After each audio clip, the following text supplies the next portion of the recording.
Les deux exemples dans le bas de la page 105 nous expliquent comment faire pour calculer le périmètre et l'aire de certains polygones. Premièrement, comment faire pour calculer le périmètre d'un rectangle? Alors, premièrement, on se rappelle que le périmètre, c'est la somme de la mesure de chacun des côtés du polygone. Rappelons-nous que dans un rectangle, les côtés opposés ont la même mesure. Donc, si le côté gauche mesure 2 cm, bien, le droit aussi mesurera 2 cm.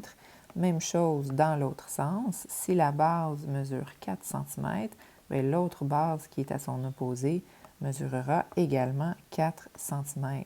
Donc, dans mon calcul du périmètre, je pourrais simplement additionner les quatre côtés. 2 plus 4 plus 2 plus 4 et obtenir un total de 12 cm avec mon unité de longueur.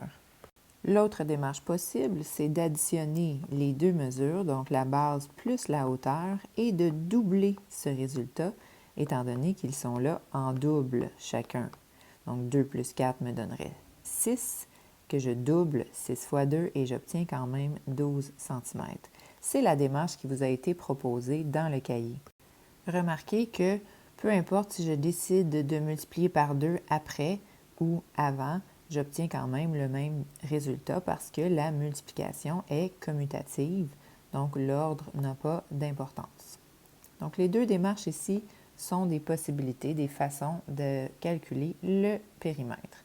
Ensuite, pour ce qui est de l'aire, pour calculer l'aire du rectangle, on va d'abord écrire sa formule, la formule de l'aire, c'est-à-dire base fois hauteur. Ensuite, on va venir remplacer les mesures que l'on connaît. Donc, la mesure de la base, c'est 4 cm et la mesure de la hauteur, c'est 2 cm. 4 fois 2 est égal à 8. 8 quoi? Attention, 8 cm carrés avec des unités d'aire qui sont des unités carrées. Lorsque vous présenterez votre démarche, écrivez toujours d'abord la formule, ensuite remplacez vos valeurs et ensuite effectuez le calcul sans oublier les unités.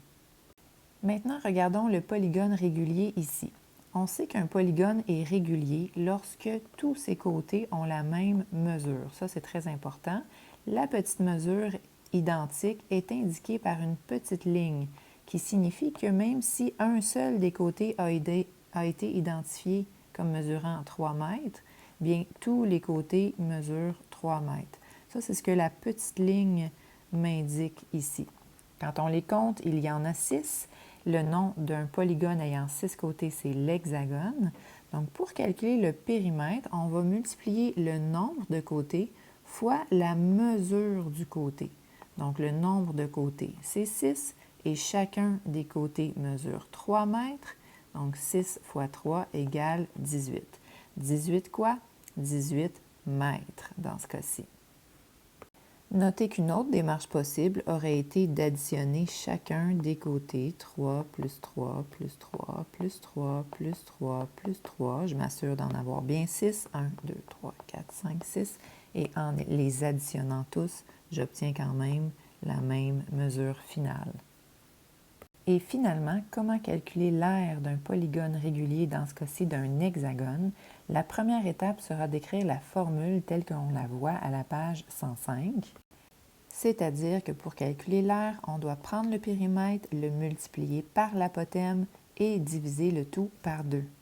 Le périmètre, on vient juste de le calculer, c'est 18 mètres, donc je remplace ma valeur, 18, fois l'apothème, on se rappelle que c'est la petite mesure qui part du centre et qui se rend à 90 degrés par rapport à l'un des côtés. Elle est identifiée ici comme mesurant 2,6 mètres.